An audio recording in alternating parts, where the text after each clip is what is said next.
It's showtime, baby. We're live. We're live. Where's my thermostat guy? It's like 120 degrees in here.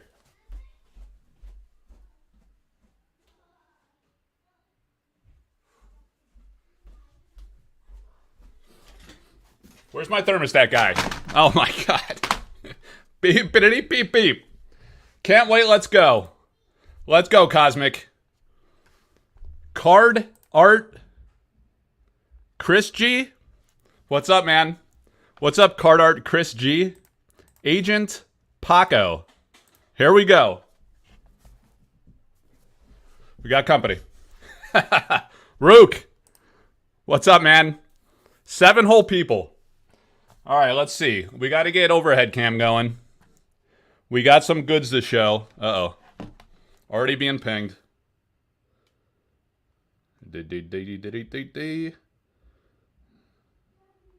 Oh, shit. All right, guys. All right, guys.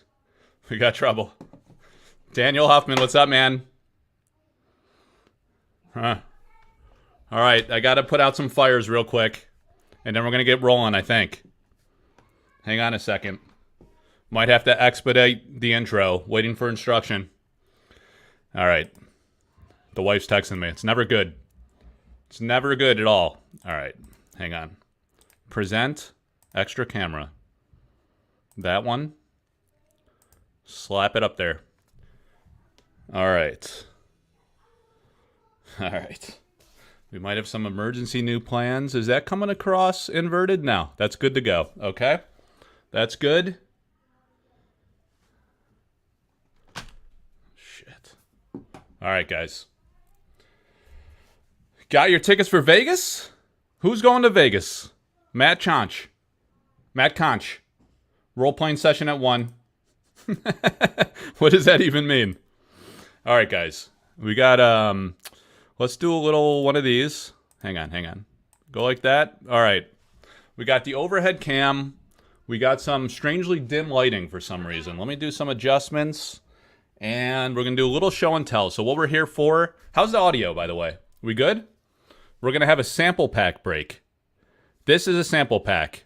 I think it's... we're going to have Eric on. I never remember. I'm getting old and senile. I forget things. And the stickers have meaning. I did. I even recorded many videos about this and talked about it on many lives, comparing like the sticker on the front, sometimes a sticker on the front down here, and sometimes a sticker on the back, sometimes no sticker on the back. Each one has meaning. I think this is one that I got in the Avatar of the Realm pledge. So this, I believe, is an American pack, but we'll have Eric, A-R-I-C, confirm that later. Okay. You see that Gadu painting back there? That is a phenomenal, epic painting. 3 feet wide, 4 feet tall, massive, massive. You see? It's like, it's my head is 3/4 of the size, and it's like a quarter larger. Massive. Massive dome, even more massive painting. All right, so that's the sample pack. What we have here is, I guess I should have zoomed out a bit. We have the Silver Valkyries. This is a detailed sketch by Severin Pinu. Absolutely beautiful work of art.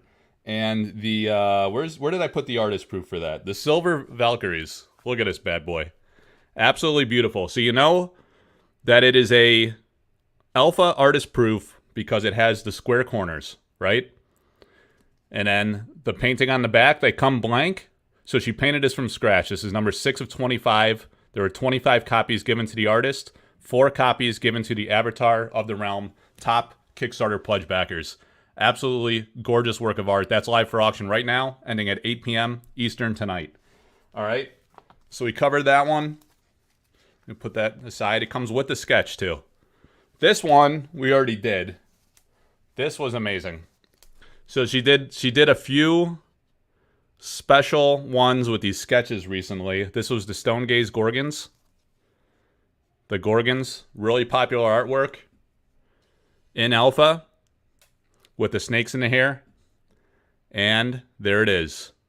And on these, she's doing this awesome stuff with the shimmery gold paint. So it really has some accents. Same thing with the Valkyries. That one was the gold shimmer, right? But on the Valkyries, you have some silver shimmer. It's hard to catch it on camera, but it's nicely accented through the shoulder flarings here on the Valkyrie and some of the armor. and throughout a little bit up here on both sides, nicely balanced. Really looks great under certain lighting, but that's a beautiful, epic work of art, as is the Stone Gaze Gorgons, which is already spoken for. I just wanted to show that before I ship it off because it was such an amazing artist proof. You know, that really looks different in video form, in nice lighting, than you see when I try to showcase it as best I can in still image for the auctions. All right, so that's those two. Put those aside securely. We're going to talk about the Vegas event in a moment. But first, let me preview. There's going to be some awesome epic art auctions coming this week. Original painting coming tonight, 8 p.m. Eastern. It'll also go live with probably an artist proof tonight at 8 p.m. Eastern. And then throughout the week, artist proofs and alters. All of which are incredible art that's coming. Let's shift that. There we go. That looks better. All right, so this is to prompt me to remember to talk about the Vegas event. We'll do that in a moment. First, let's start with Marta Molina. This one's coming either tonight or tomorrow night. I got to think about the timing of this. But the Polar Explorers, Elite Mortals on an Icy Expedition. Look how amazing this artwork is, the Polar Explorers. Look at that artist proof. Absolutely amazing. These winter scenes are phenomenal. She's done several of these. They look really great. This is only number 4 of 25 from the artist proofs. And the winter scene, she does an amazing job of that. Mikhail Nagy-Paul does an awesome job of that too. I have a few from Mikhail. But man, this is really sick. There was like a polar expedition, right? Not the Titanic. It's not the Titanic. It was something else. I want to say it was maybe in the 1800s where they got ice locked like this, right? And someone was telling me about it. I think there was like a movie about it and stuff. I wasn't too familiar with the story, but it looks just like this scene, right? So it might have been inspired by that. I don't know. I didn't ask Marta specifically, but let's do one of those. Yeah, so my chin isn't constantly in my name down there. But this, man, is a great, great work of art. Look at that. The quality of that is absolutely incredible. The color, composition, the lighting. Marta is an absolute pro. She came from the card altar scene. And it really shows, like her detailed paintings on a card form factor are really top of the line. There's just certain altarists that are in a certain tier, you know, just the best of the best. And Marta's one of those, including several other sorcery artists, Elvira Shakarova, Kyle Calazans, Kyle's wife Vivian Calazans, Atlas Thorne, Dustin Brossard. Man, these guys and gals are the best of the best. So great. All right, so that's the artist proof that'll be coming. And then this one, speaking of Dustin, this is a really, really awesome altar that I wanted to preview here live for some people. Because again, when you see it in picture form, it's not gonna hit as hard as like when you see it on video. Is this upside down? Let me make sure it's not upside down. All right, I got it in there upside down. That's why. So Dustin Brossard, great altarist. Check out this one. Which one is this one? It's a new take on the summoning sphere.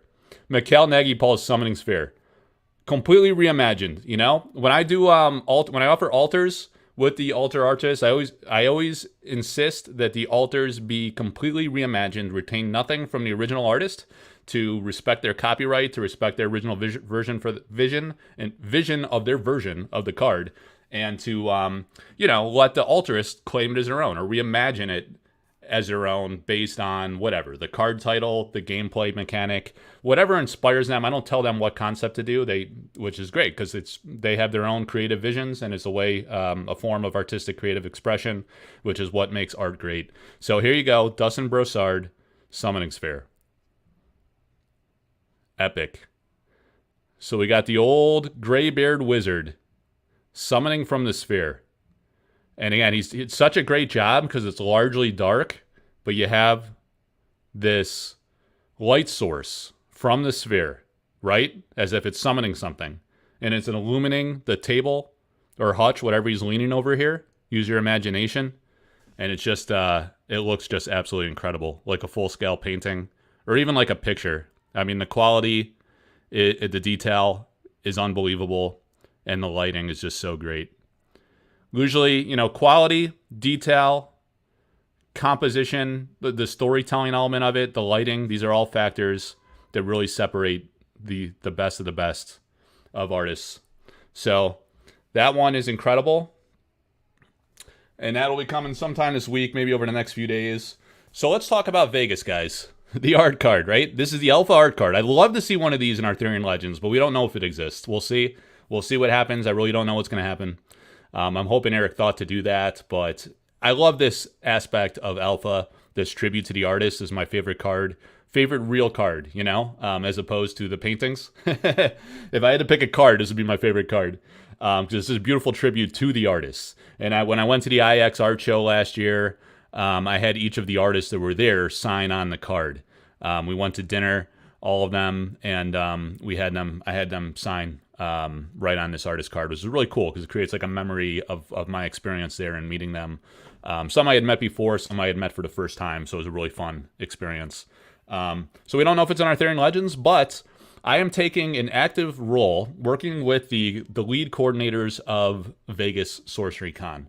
So working with Drew Holmes, who ran March of the Mortals. David, as you guys know, is Floating Skull.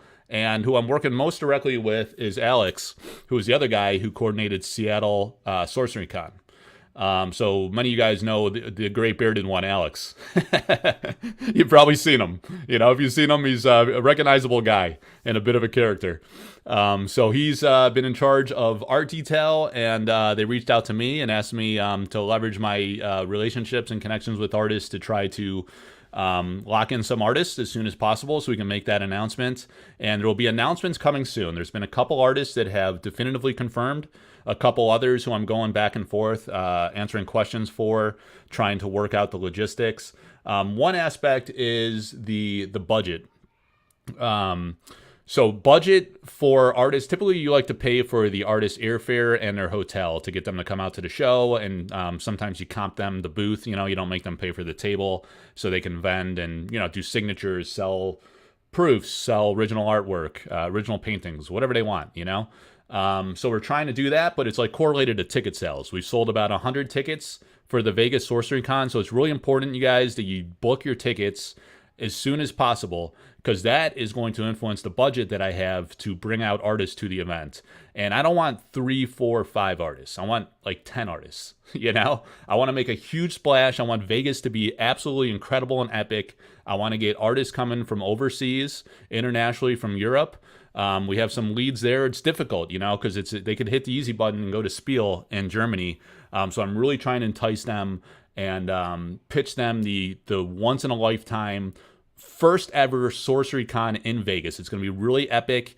I mean, the energy in Vegas is just second to none in the world. It's going to be incredible. And the more artists come, the more incredible it's going to be. It's going to raise the profile. I'm trying to think of creative ways to have engagement opportunities, activities, fun stuff we can do at the event instead of artists just sitting at their tables all day, right? They're going to engage with the fans. We'll do special things. We'll do interviews. We'll do discussions. We'll do Q&As, like all types of stuff. It's going to be awesome. And we're going to try to get some of the highest profile artists. But there's a budget aspect to it, right? So you guys got to lock in your ticket sales so we know what that budget is, and then we can help comp the artists to come out, and that's a factor in them committing, you know? So it's kind of like a chicken and an egg type thing. And then, I don't know, we might get creative and try to do some things, auction some stuff. I'll give 100% of the proceeds to the artists and really help support and fund them to come out. And if people want to donate anything, like if you guys want to donate like I don't know if anyone wants to donate a box of Alpha, but if someone's like super generous and wants to do something, we could do like a box break, whatever creative way we can rally as a community to fundraise to make budget not a limitation for the number of artists we can bring. You know, there's a cost to everything. I think there's going to be plenty of space in the convention hall, so we'll bring as many artists as we can. And really, the constraint is budget, right? So we got to incentivize the artists to come. It's the right thing to do. I'd rather try to figure out some creative ways to do that so we don't make that a limiting factor, and we could have several artists come. It'll be super exciting for you guys to meet them in person. They're all awesome people, incredibly talented artists, and that's going to be really cool. So there's a couple really big ones that have already confirmed you guys are going to be super excited about. So I'm going to announce that soon. If you guys go to my link tree, I always include it in these videos, sign up to the Sorcery Contested Realm community group, the Collector Arthouse Discord, and all my other platforms. When you go to Linktree, you'll see all my social media platforms. I have like 5 to 10 of them. Like it's like 6 to 10, 8 to 10. There's a lot. All right. But my primaries are the community group, the Discord, the Sorcery Contested Realm Community Facebook group, the Collector Arthouse Discord, the Collector Arthouse YouTube channel.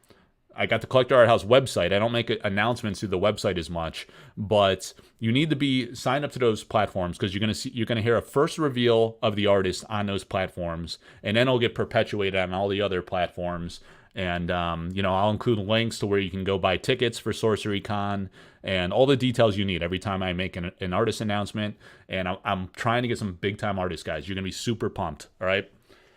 So make sure, get your tickets ASAP. What are you waiting for? November 1st through 3rd, Las Vegas, MGM. I think there's a great room block rate. The hotel was I spend more at the hotel to go to these freaking shithole beaches on the East Coast. It's cheaper than going to Vegas, and Vegas is going to be godly. So it's kind of a no-brainer in that regard. If it's drivable for you, great. If you got to fly in, sell a box of Alpha Sorcery. No big deal. That would fund it, right? You can always afford everything. It's just a matter of opportunity cost. You do this and you can't have that, So just find a way. Do whatever it takes. Just do it. Just do it. Stop making excuses. Lock it in. Do it. All right, guys. So we're going to have a painting coming up.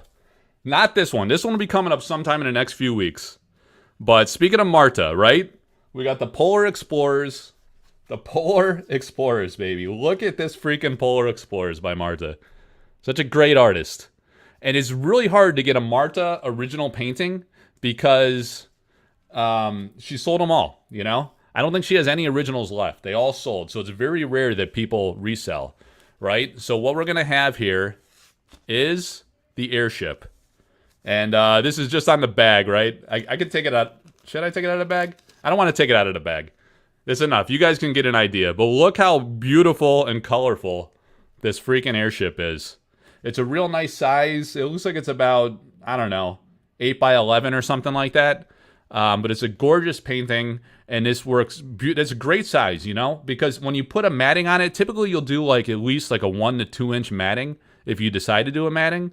And then you have the thickness of the frame, which could be anywhere from, 1/4 to 1/2 inch to 3, 4, 5 inches for some of these wild, elaborate frames, right? So you can really enhance and enlarge this if you choose, or you could just frame right to the border and go with a simple, elegant frame. And this is a very practical size to frame.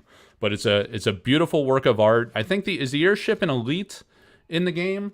There's not a lot of elites in the game. So it's a great opportunity to own a piece of Alpha. And let me go to the website here. Collector's Corner. CollectorArthouse.com. Collector's Corner. Alpha set data. So elites, there are 103 elites, right? So there's only 103 elite Alpha paintings in the world. And here's one. You could be one of the 100-ish. 100-ish. Let's just call it 100. It's 103 technically. But a very rare opportunity to own that one. So that's going to be auctioned. Well, I have the last of her embellished prints. 2 of these sold. She sent me 3 of them. These are series of 10. So she has 10 of the Pristine Paradise. She put the Alpha logo on it because she's only going to do 10 of these. In this size, this is a Geekly print. I got it on a piece of artboard for some hard board back supporting. But a stunning embellished print where she embellished kind of the water here. You could see the brush strokes. And she painted this flamingo into the Pristine Paradise. So 2 of those sold. This is the 3rd and last. $500 is the asking price for that one. Just wanted to make you guys aware. You know what? So I always forget to mention that I do have a Patreon. A lot of you guys are in the Patreon. About 100. There's 100 to 105 paid tier members, and then there's a free member level where you don't get a lot of the perks and benefits. Some people do that just to hear my announcements. I use that to announce at a larger scale certain things that are going on and stuff like that. But in the paid tiers, there's great benefits. I recently had a beta summer sorcery offer. Sold 25 cases of summer sorcery at $224.99 was the price for non-patrons and $199.99 for patrons. I think market price on TCG players around $250 to $255 after tax and shipping. You're looking at $260 to $275. So to get it for effectively $200 is a wild discount. It sold within hours, all 25 cases. And it wasn't like one guy buying 5 to 10 cases. I don't think anyone even bought more than maybe 2 cases. There might have been a couple guys that bought 1 to 2 cases, but a lot of people just bought like a few boxes, or 1 case even, so I could ship it as a case. But it was a great deal, and it pays for itself. It basically pays for like a year of membership of the Patreon. And then you get all the perks as you see fit. Sometimes I'll offer advance notice on artist proof cards, on prints, embellished prints. Whenever I do an embellished print collaboration with the artist, I offer it exclusively to paid tier patrons first. We usually do a series of 10, and it sells out like instantly. There's very high demand for those. So to access those, typically the patrons scoop it up. On occasion, there's been a few extras, and then I offer it to the public. But I always try to give patrons first access and best pricing. So whenever I can get good deals like that, I try to pass it on and create value for patrons as best I can. 1, 2, 3, 4, 5, 6, 7, 8, 9, 10, 11.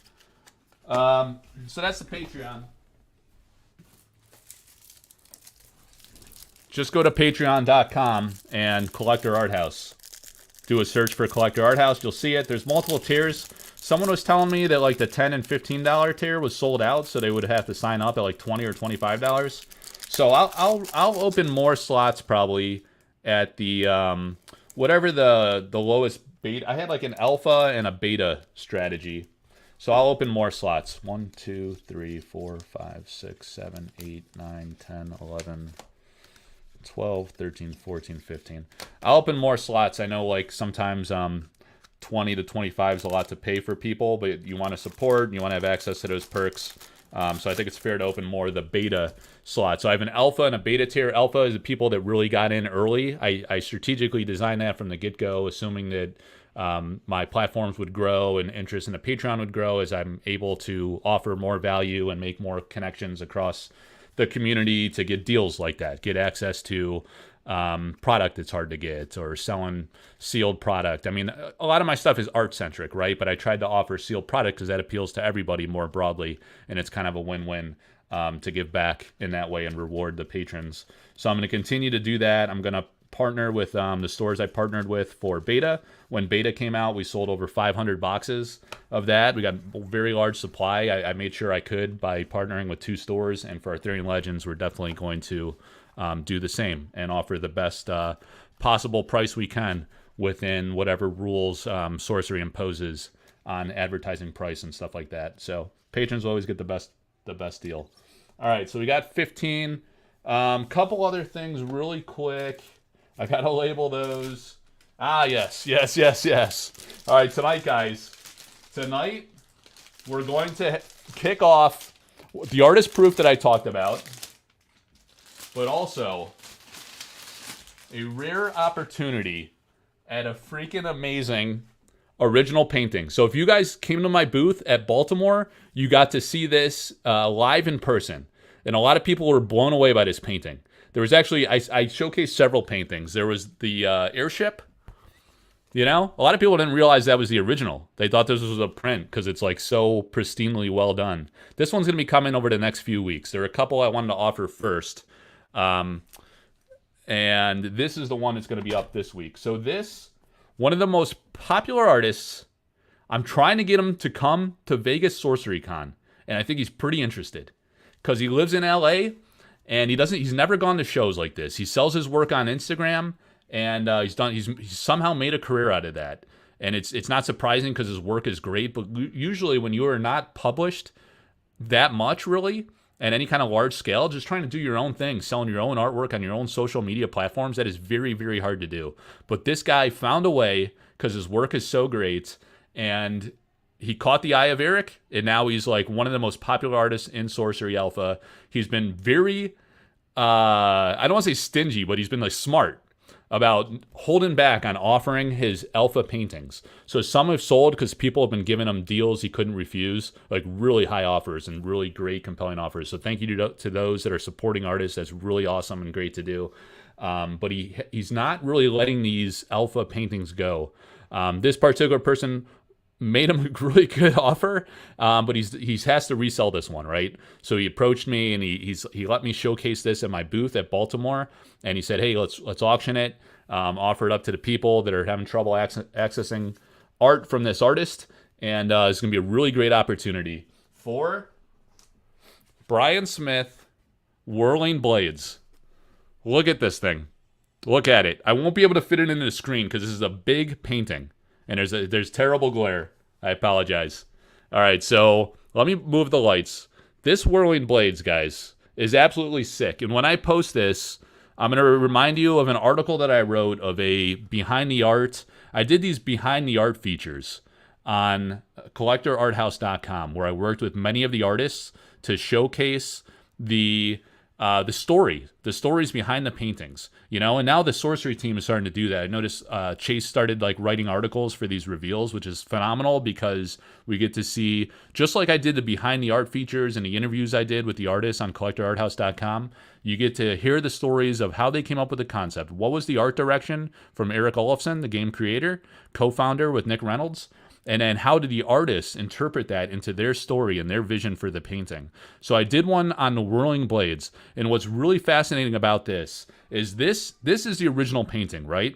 And then you see the head of the warrior here goes almost to the very top. There's only about, I'd say, 1.5 inches, probably not even 2 inches above his head. So there's no room for the title box, right? If you had the title box, it would chop off his head almost entirely. And you'd only see these like weird, forks sticking up. You wouldn't even be able to tell they were blades probably. Just kind of like a hand holding some kind of stick or something, right? So what he had to do is he had to take this panel board and extend this about another 6 inches. And then he digitally scanned that, and that's how, and he painted it to be contiguous, with the top surface of this painting. This is in the very early days. Now remember, Brian Smith has never done a TCG before. He's never been published in a game or anything like that. So he's kind of winging it. He wasn't doing sketches. He was just like, oh, you want a guy whirling some blades? No problem. He paints it, and then he's like, oh shit, this has to fit into a template for the card, right? You got to have a title box. You got to have a game mechanic at the bottom. So he didn't want to redo the whole painting because this is a beautiful, phenomenal painting. And I was just talking with Brian. He showed me a zoomed in image of this. And there's an incredible amount of detail. He said this was one of his hardest paintings to do in alpha because of the very intricate detail. There's a lot of motion in this piece. The idea of it is you're swinging the blades in a circular motion and hitting the nearby enemies, right? So he's got to create this swirl motion in an image, in a painting, and he does that with the many hands, with the vortex type looking thing, creating like a motion type feel, with the streaking paint to indicate that he's moving, quickly and spinning. So you got a spin aspect with some of the brush motions and the blades themselves, right? The arcing blades and the different hand positions of the blades. Really, really brilliant concept, And the colors are great. The size is awesome. You got, again, this vortex motion at the bottom.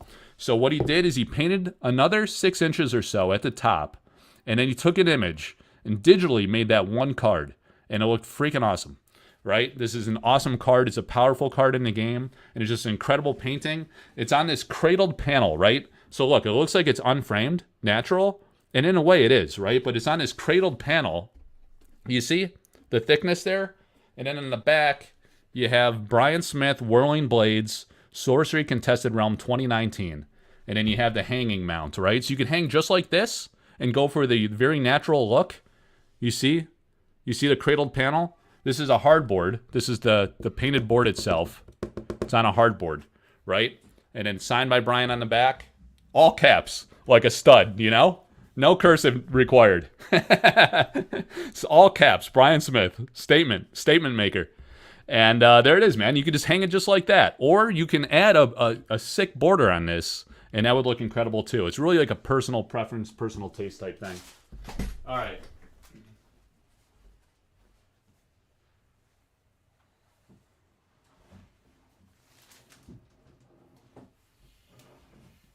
Hey, get out of here, wild man. Got you. All right. All right, Jack. Hey, tell Mom after we're done we can go to Homini's house, right? All right, guys. Incredible painting.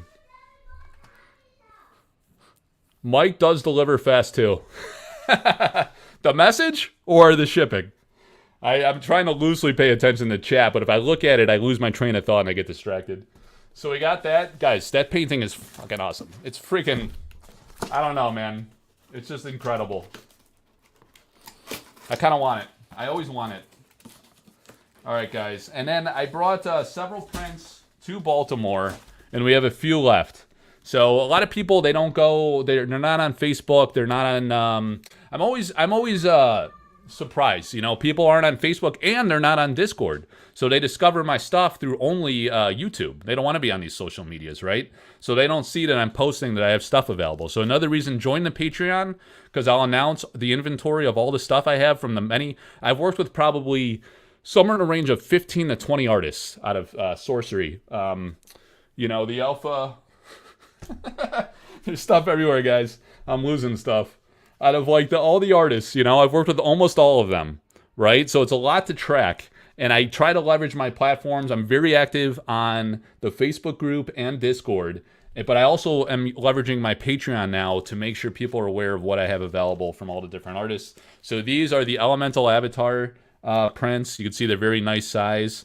And I think I have, let's see, only the Avatar of Water, interestingly, because this was the first one picked. Look how gorgeous that print is. It looks incredible. Signed by Severn in the lower right, numbered in the lower left. This is a series of 30, only 30 copies. And this is how she prints with this tasteful border. And then on the bottom, she has her, she calls it the Avatar, the Avatar of Water. Hey, I don't know. I'm not going to get it, guys. Avatar of Water, and she has like her stamp seal, Severn Pinu, SP, and then her name printed and then signed. Right, so she has a series of 30 of those. We have a complete set of the number 2s left. So you have fire, air, air's nice, huh? Earth, and water. I was at the frame shop for 2 hours yesterday trying to frame the original painting for air, and I came back empty-handed. I just couldn't decide. And then I got a bunch of the Philosopher's Stone. Not a bunch. There's only 1, 2, 3, 4 left that I have. Numbers 6, 8, 9, and 10. And these are, oh, so this is only a series of 10. Oh, no. She misnumbered this one. 10 of 10. I'll have to talk to her about that one. So the 10 is actually a series of 30 is what it should say. So that's 10 out of 30. And then 6, 8, and 9 out of 30. These are amazing. You know, it's the most iconic card in the game. So that's a real big deal. So you got the Elemental Avatars and the Philosopher's Stone. All right.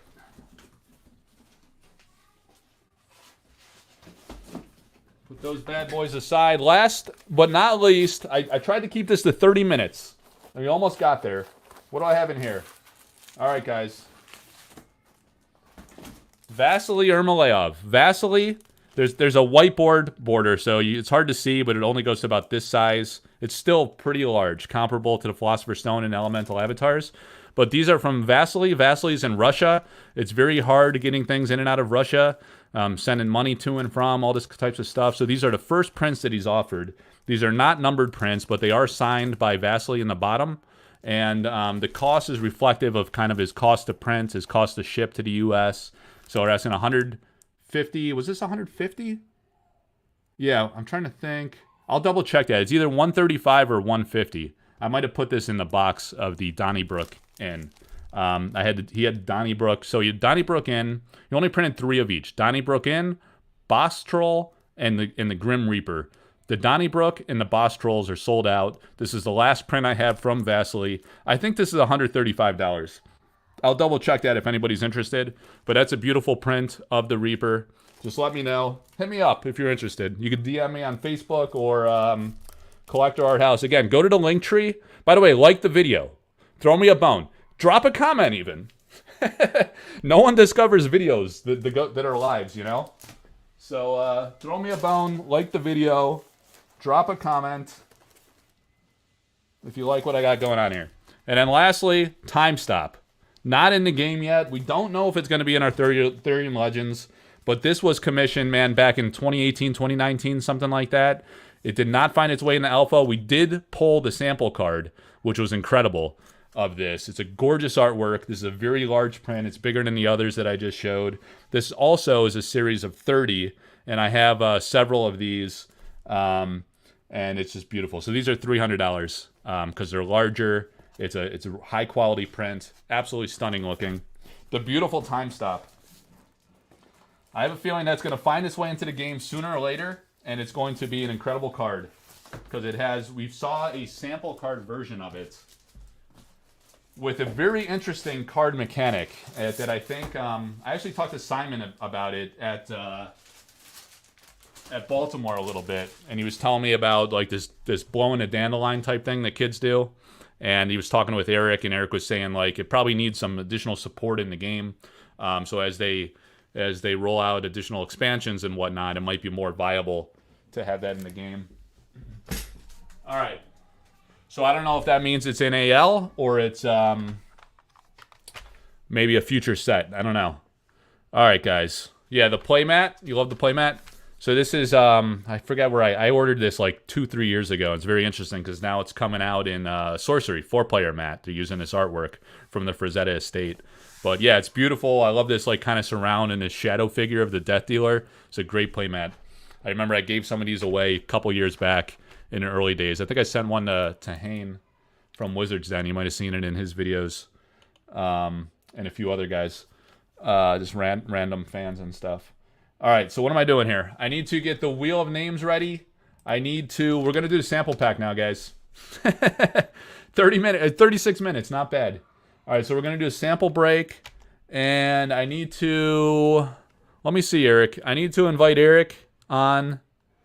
So while I'm doing my prep work, we'll have Eric from the Discords come on and entertain you guys and talk about his tracking spreadsheet. StreamYard link, he says. All right, here you go. That's for you. All right. You can join now. Eric. Oh, there he is. Link me up, he says. All right, so Eric will be joining us momentarily. I need to do a screen share. We got about 32 people. It's not bad. When I talk to Wild Ivan, we get about 50 people. We do a sample break. It's hit or miss. So the people like Wild Ivan, apparently. Jackie boy. Yeah, I need that bat. I'm going to need that, man. Don't hit me with it. Hi. You're not on there, dude. See? They only see if you're right there. You're just putting a bat. You're piercing my skull with a bat. There you go. Nice bat dance. That's the spirit. All right. Oh, here's Eric. Here we go. What's up, man? Hey, Mike. Hang on. Oh, wait, hang on. I got to go... Jack, let me get my AirPods. I got these new AirPods. Let me get that ready. I'm not gonna be able to hear you for a moment. All right. I gotta do some high tech stuff here, Jackie boy. All right, so here we go. Oh wait, they're looking at my phone. Hang on. Settings. All right, I got the Bluetooth off of that one, and then I gotta put it on the computer. They can't see you, man. They can only they only see the bat. All right, hang on. I gotta go to Bluetooth settings. Yeah, I forgot about the old AirPods. Hey, don't hit my head, man. Come on now. Dude. No, nothing's in my head? That's cold. Hey, stop that. All right. All right, I gotta link these pods. Bluetooth AirPod Pro. I'm gonna try that. Go on YouTube. I don't know if I'm connected. Hang on, let's listen to some Bieber. Nah. It's not working, Jack. Connect. How's not working?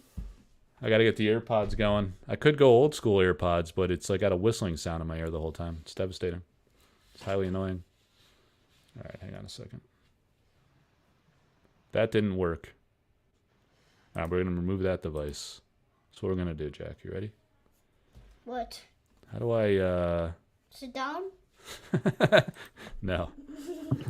How do you... I'm already sitting down. Hang on. How do you stand up? No. All right, make sure your device is turned on and discoverable. All right, let's try this. Hang on. I want to get this one, not the old one. I probably shouldn't have brought the old one. So Mike can't hear me, but the rest of you can, right? Oh wait, I think we got some. Hang on. Shit. And yeah, another room in my house. This is the real background there. Skip it. All right, hang on, guys. That's my chimney. I don't remember how to add a device. It hurts being a noob. All right, so we're going to have to go with the old AirPods. That's unfortunate. All right. So All we right, can Come in the talk shit about Mike right now. AirPods. And he won't know unless he goes back and listens to the recording, which he probably never does. So, Why is that not working? but I think we talk about it enough on Discord anyway. So we'll give him a break. Hang on, Jack. I think no kids allowed. That's what we talked about. No. I think I gotta press this button, I thought. What a disaster. You're nervous, Dad. I forgot the baseball bat. 40 feet long. Jack, there's like paintings around and stuff. Watch out. Don't step on those buttons. I don't think his shipping is that fast. You hear them? Yeah. I can hear them. Here, I gotta add a device. Device. Hang on a second, dude. Add Bluetooth and another device. Wireless display, Bluetooth, other kinds of audio devices, yeah. King! Alright, we'll get there, guys. Yeah. You're gonna go,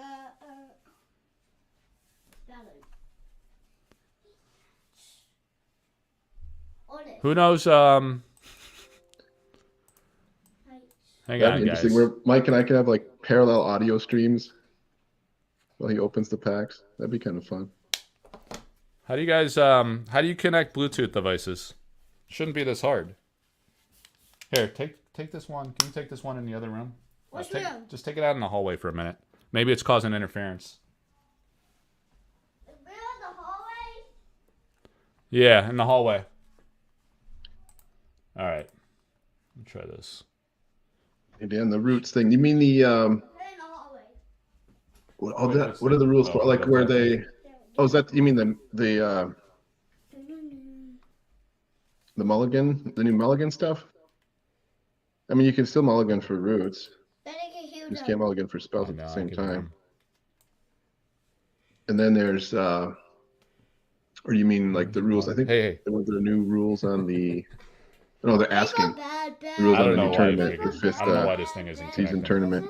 Oh, the domination roots. Well, there's a question, and then the fifth season is just starting up, the Makes no online sense. TCS tournament, Shouldn't and be there's this hard, a Jack. question about whether you should lose all your mana when you Jack, blow what's up, roots, dude? which would be a significant nerf.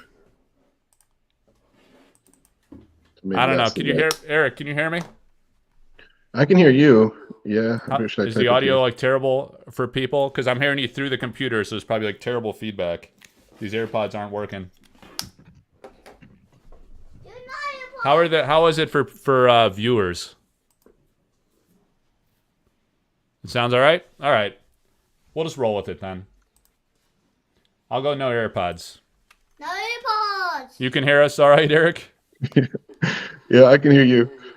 All right, we'll probably get some unfortunate feedback, but I don't know. I'll have to play. I don't know why the Bluetooth isn't detecting.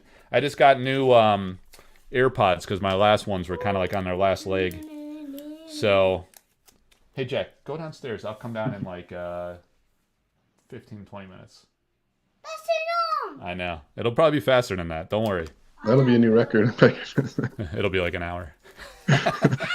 No, 15, 20. No problem. See if we start by then. Yeah, as long as he starts watching his iPad, we'll be good. All right, so I just got to tape these up, get the wheel going. So what's up with the spreadsheet? You were saying you added some new Yeah. stuff? Did you want to look at that now or after the pack? I think people are getting pretty antsy about the opening. So, How did or we I could do just, it? I can just talk through it too if you want to. Like, if you don't want to show it, maybe. People. Are can you look at able the to share spreadsheets on your themselves. side or no? I don't think so. Oh, I can present. You can? If there's a way Let you me can let me present. give it a try. Yeah, let All me right. try. Yeah, go ahead.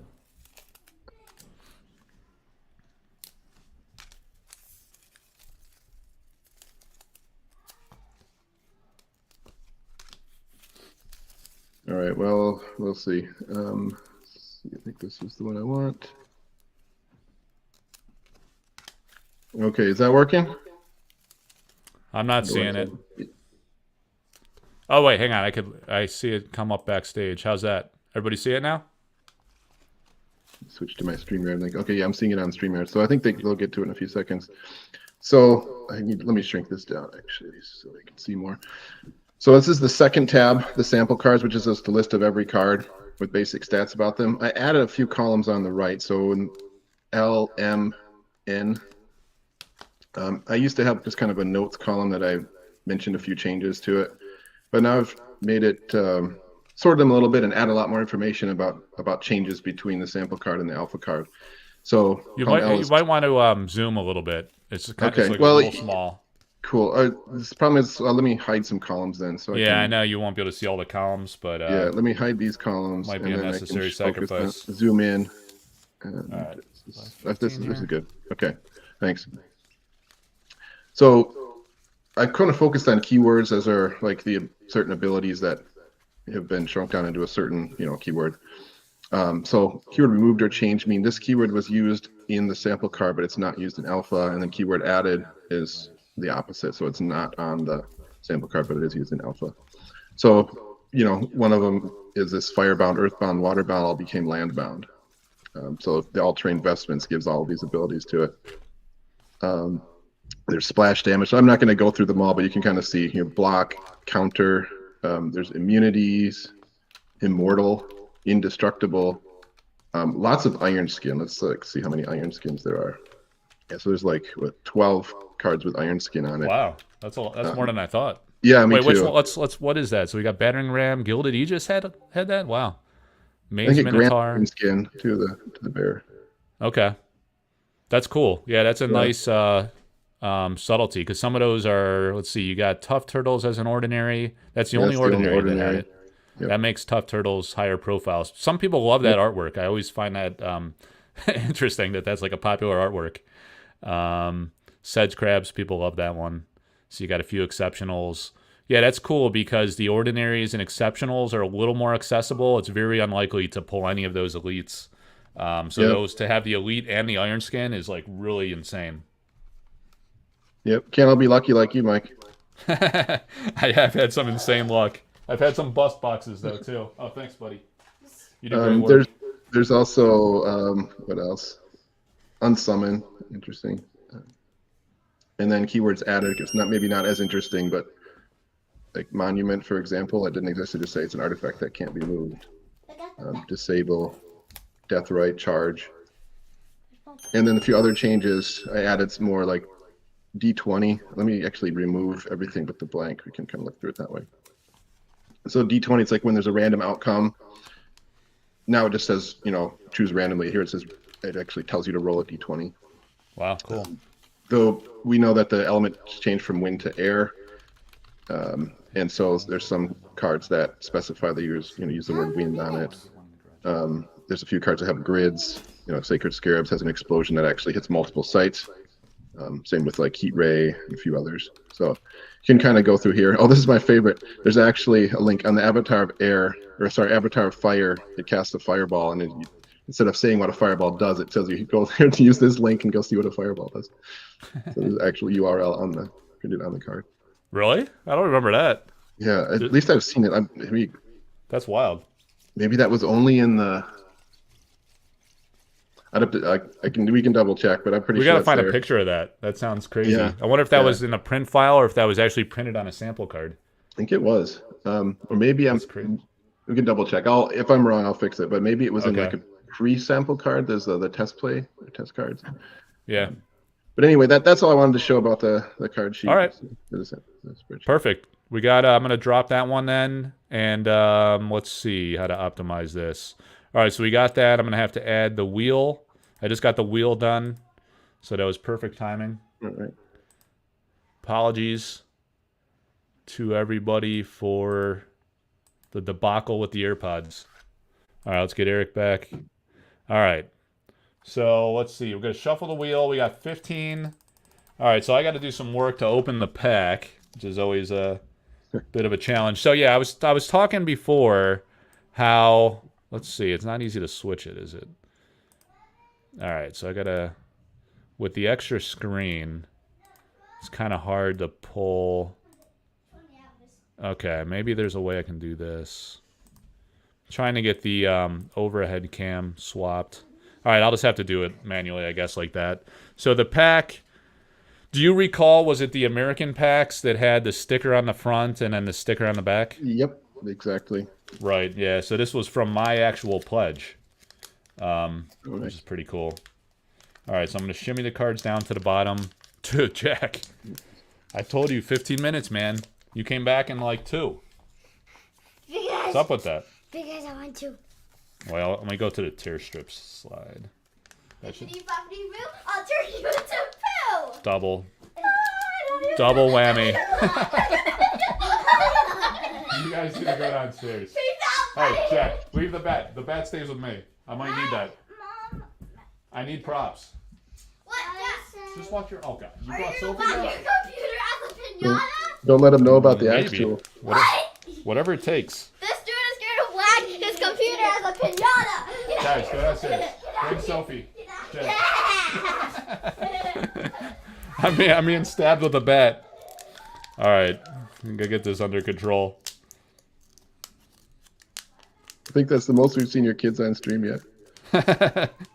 Usually they don't bust in this early. I don't think they're done omen. yet either. I think they'll be back.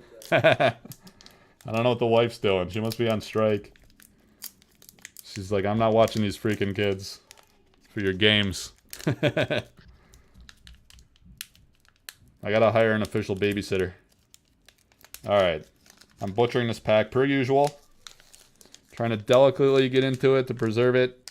That frame that's leaning... Oh, that's out of, it's off screen at the moment, but I got a frame that I was thinking about framing up these packs. It's alright if I butcher the back of the pack, I suppose. I'm trying to keep the face of it pretty pure. So if I frame it up, it'll display nice. We'll have a nice memento. A historic, like, epic frame of all the pack breaks that have been had. There's been 24, like, buy-in style breaks, but I know we opened an art pack, and I think at least one art pack and at least one silver pack, so this is really probably the 26th. You might know better than me with your tracker. I think you're right about like that. Yeah, I could double check 26 the packs? records, Yeah. I think so, yep. All right, so there it is.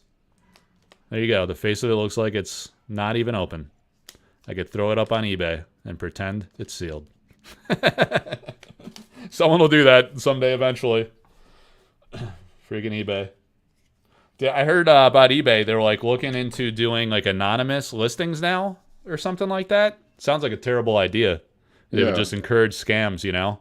I don't know. I guess you'd still have their ratings profile and stuff, but you wouldn't know who the seller is.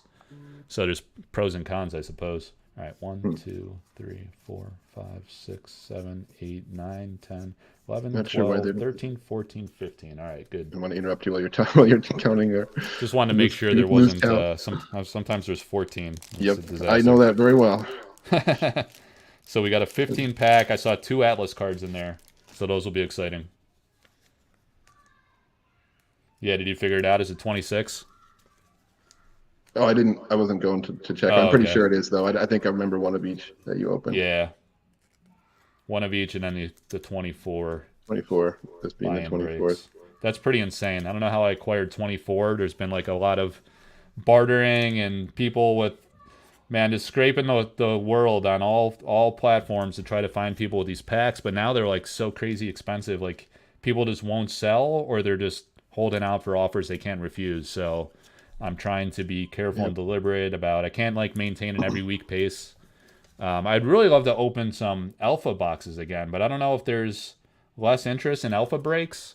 I'd be willing to crack into some of my alpha inventory to do that if people are interested. So I got to figure out what the going rate are. I guess the whatnot guys set the market, and then maybe I'll have to undercut them to drum up some interest or offer a discount to patrons or something. But it'd be fun. I mean, to they're a give lot them more some alpha. accessible. People could get their own box for 1,200. Yeah, it's at The whole 1,200, thing. is it? Yeah. Around there, maybe it's more. I don't know. It's somewhere in that ballpark. Yeah, I think you're right. I think so. So that's interesting. That puts a case at what, like about a little over $7,000? Yeah. It's been pretty stable at that 7,000 price point for a while. So it's pretty interesting, the market dynamics. It is. I'm surprised how stable it's been. Yeah, because you would think, I think this additional waves of beta will help with retention a bit of the current, like, very passionate fan base that there is. And then if it's targeted towards stores that are doing in-store play, that helps with retention and encouraging continued support of that player base. I think we won't see a lot of incremental growth with new store adoption and new community adoption until Arthurian Legends and beyond, once supply is more regular and consistent. Yeah, I hope it supports new players. It seems a lot of the Singapore ones made it to the U.S., so I don't know how much that's happening. Yeah, I talked about earlier, I bought 25 cases. Someone reached out to me from Singapore that I've sold some alpha cases for him and some paintings. So I, just by the nature of like all the different things I do, I just have people all over the world that I've connected with. So one of the guys reached out to me and said there was, I don't know, he had a contact one way or another that had like 50 cases and asked if I was interested. And I was like, well, I know there's more coming to Europe and the US. So I was like, I almost made a deal with another guy and I couldn't get the price point down. I wanted to be like in the low 200s because I was worried that, I know like on TCG Player, what is it going for? Like 250 last I saw, somewhere in that neighborhood. Yeah. And then at in Baltimore, there was a vendor selling, at least one was selling for like 290, I want to say. I think on the last day he did like 275. So I was trying to do like a nice like give back to patrons at a very attractive below market price, and I couldn't get there on the first deal. And the guy still did well. I think he still like sold a ton without my assistance, which is good for him. But then like this other person in Singapore reached out to me and said he had a contact that had 50 cases. So I was like, 50, I don't know. I don't want to go too heavy because I haven't dealt with his contact. I trusted him, he's solid, so I didn't think there was much risk. And then the price was good enough where I was able to offer it at $199.99 for patrons, which is like at least $50 below market at face value. When you buy a TCG Player, I think, don't you pay tax as well? Sometimes shipping. Yeah. So it's probably $260 to $270 out the door. So that was it was enough of a discount where I felt comfortable that if there's a sudden wave of if there was a sudden wave of new supply and there was some regression in price, it wouldn't be a bad feel that all of a sudden like it's, I don't know, like $225, right? And I sold for $250 or something like that. Jack, you got to go downstairs, dude. We had a deal. You got to go downstairs if you want ice cream later or something. If you want like some special treat, think about the treat options. And if you stay If you want to help out in some way, you could cheer. What if you cheer It's really 1 loud whenever o'clock. Mike shows a new card? If you stay down until I come down, I'll Be give a you a hype treat man. later. If you come back, I'll They give you $100. No, you have to sit in the closet for 100 hours. No, they gotta give you $100. I gotta give you money if you come back and interrupt the show again? That makes no sense. Give me $100. Oh, if you don't come back? Yeah. All right. We'll negotiate the rate later. See ya. See ya. Okay, go. Yeah, give me my bat. I might need that bat. All right, guys. I think we shuffled pretty good here. So let's go to the wheel. And you got the spreadsheet ready. So as we go, we're like an hour in. We're finally getting to the break. True to form. All right. So I'm going to shuffle the wheel. We got 15 people. I think one guy's got about 5 slots in this one. It was $400 a slot, as it's getting like extremely expensive to acquire. I've been trying to maintain that price point, and I don't know, maybe we'll do a break like monthly or something, but let's give it a spin. I don't want to run out too fast because I'd love to like be here years from now and still have like some packs to do a break on occasion. User 17, he only has 1 in the break. All right, user 17. It's funny how people message me during the show. All right, so he's going to come off the wheel. And first one off the top. Here we go, finally. Teleport. I have a few teleports that Vincent Pompetti just sent me. And I was thinking about, I was probably going to auction these. I'll preview them really quick. Because this has been a very high demand card. And the high demand ones, so there's a bunch from Vincent that I offer at fixed price, but like these really high demand ones, if I do that, someone will just buy them out instantly. So I wanted to kind of auction these and give everybody a fair chance. But these concepts are super cool. You know, on the regular one, Mhm. he's got the guy emerging to kind of tell the story of teleporting across the realm. So you got that one. This one, same kind of deal. And then this one's really cool. Neat. Yeah. He does awesome stuff. Love Got a it. couple Yeah. dodge rolls up there too. All right, so this one is 0 to cast. I guess I could have kept one. We could do an easy compare here with an artist proof, square corners.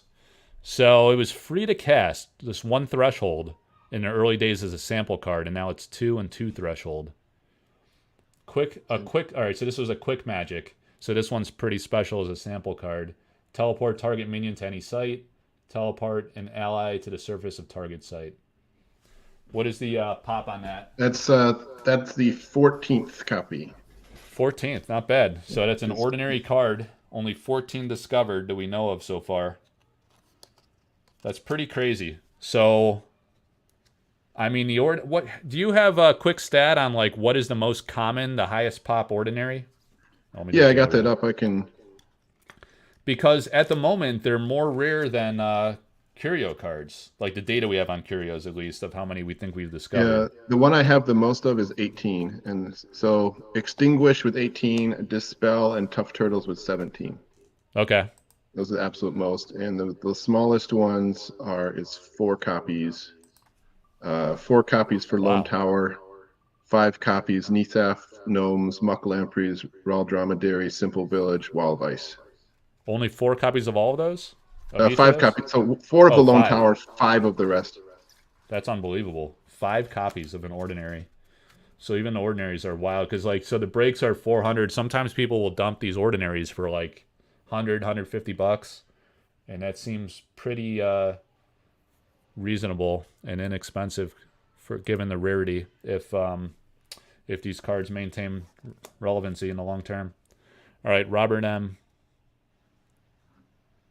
Oh, Abundance. So the alternate art of this one, Vincent did a gorgeous like alternate art of this, and he sold it at the show in France. I was like, dude, Vincent, tell me that's not sold, because I didn't know he still had it. I was like, damn, I would have bought that one. Like a full-size painting, you mean? Yeah, full painting. It was like a first concept he did, and then Eric wanted something a little different, because the one he did was a beautiful painting, but it had like multiple characters in it, and I think it didn't have enough of a central focal point, is what I would guess for the card.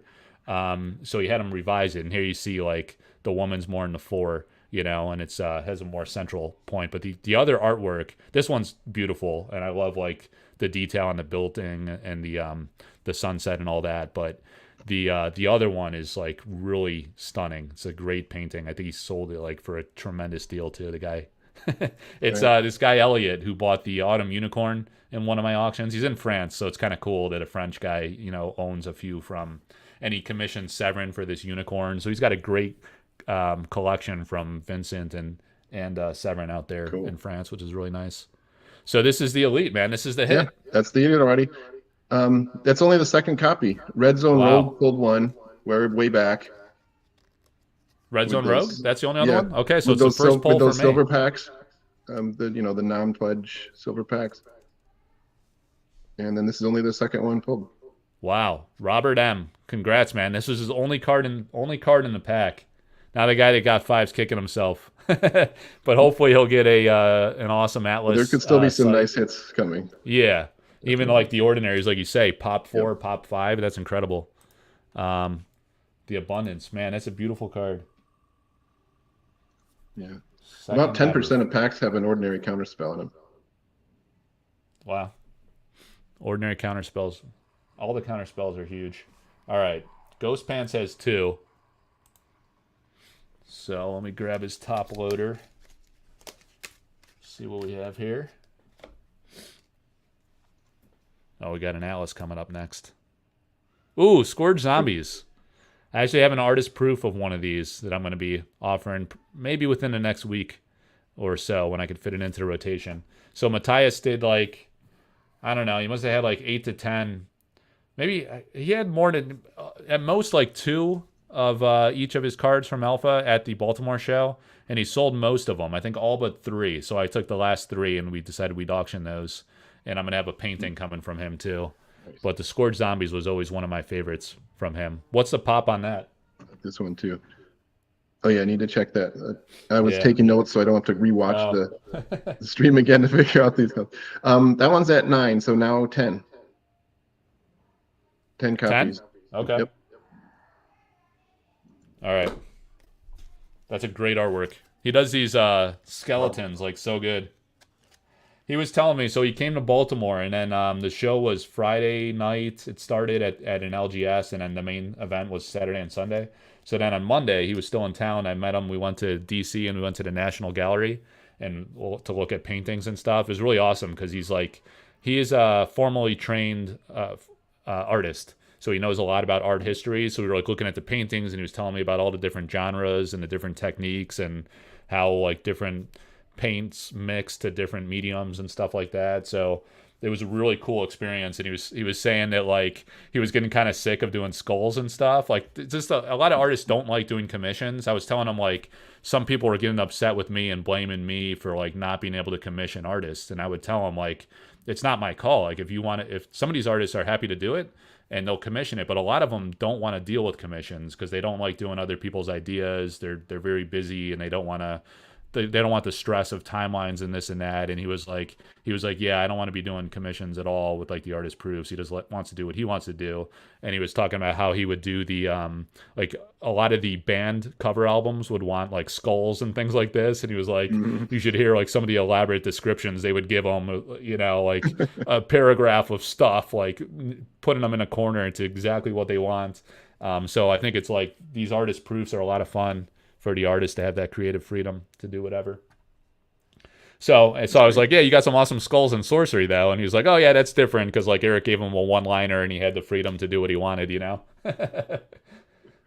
It's a funny little anecdote. Imagine it's getting, like, typecast like some actors get cast in certain types of roles. Like, you become the skull guy.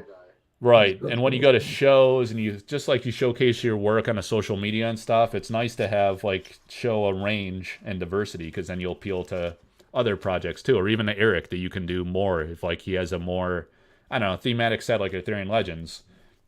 Will we see Matthias artwork in Arthurian Legends? I don't know, but future sets, if they have a darker theme, then absolutely. But if he shows he can do some dark, some not, that gives him more opportunities. All right, Gambit with his first of 5. Here we go. So he gets the first Atlas card. I was just talking about how I'd be bummed he didn't get the hit. All right, so he gets the basic land, the Arid Desert. Check the pop on that. Yeah, I want to say the deserts might be a little more common. I feel like this one is 11, so 12 copies. Okay, wow. This is the 12th. Still barely in the double digits.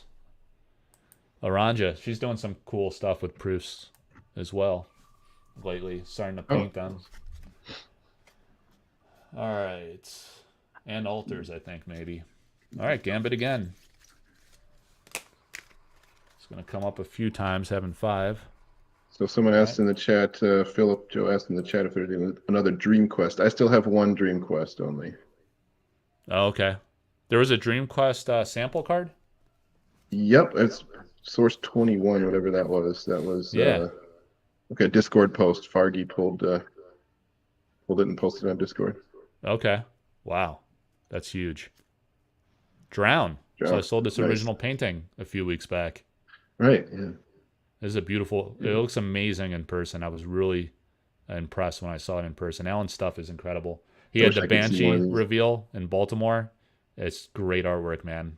That one, Camelot, looked incredible. It was interesting because the ones that were revealed by Truitt and Drew Tucker, we've known about for years. It just wasn't in alpha. So it's confirmed for Arthurian Legends now, which is really cool. But I saw that artwork years ago and have had it at collectorarthouse.com for the last few years. Like, all right, finally we know where it's going to be used. But it's amazing how long the art's been around.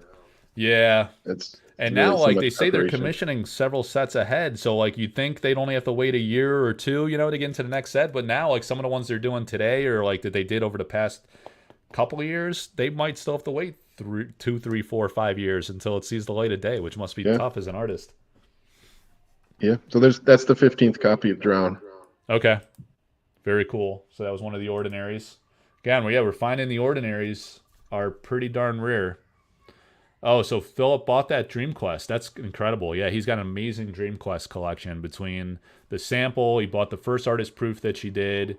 a painting to match it. I saw it. He's local to me, so I go to the frame shop with him, and he helps me make decisions on how to frame all my art. And he did an amazing framing job on that painting. And then Elvira did prints of those, and I think she might still have some available through her Patreon. If you guys want to join Elvira Shakarova's Patreon. All right. So Jerry J. We still haven't hit any exceptionals yet, so. Oh, quick magic, dodge roll. I have a couple dodge rolls as well. Let me just show it then. It's one petty day. Dodge roll. So these, this I is was debating if I'm going to auction these, because these were like selling out super fast too. It's just an ordinary, but since they're the quick magic, it's kind of like a novelty as artist proofs. These all sold out, and I was like, hey, you better do a couple more, because a lot of people keep asking me about these. Maybe we'll auction them because they're in high demand. And so we have these two. This hilarious ogre. There's that one, number 7, and then number 9. This one's great. All googly-eyed and looking menacing, or kind of confused at the same time. Where'd he go? I bet. Yeah, one is the dodge this, and the next is where'd he go? I bet that's what he's doing. Yeah. Yeah, it was cool because the first series he did of these were all like kind of the motion of this scene. It was like a phased kind of storytelling type thing of the ogre trying to hit this guy and him evading the attack like the card does. So it was 0. So the cost and cast is the same. It went from ordinary to exceptional. So on the right side is the alpha artist proof. So you see it's an exceptional, but it was an ordinary as a sample card. And the mechanic is comparable, but yeah, it has the quick magic. So that's a popular sample card for sure, and artist proof. It's number 14th. 14, okay. So it's not all that common either. Pretty rare. Yeah, I don't know if I'm going to offer those direct or auction. And I got a bunch of stuff to auction, like a great variety of artists. It's really exciting to see all their work. All right, 9 to go. Let's make sure we're on track here. 1, 2, 3, 4, 5, 6, 7, 8, 9. All right. It's going to be Gambit or Pacatus. Pacatus has 1. There he is on top. All right.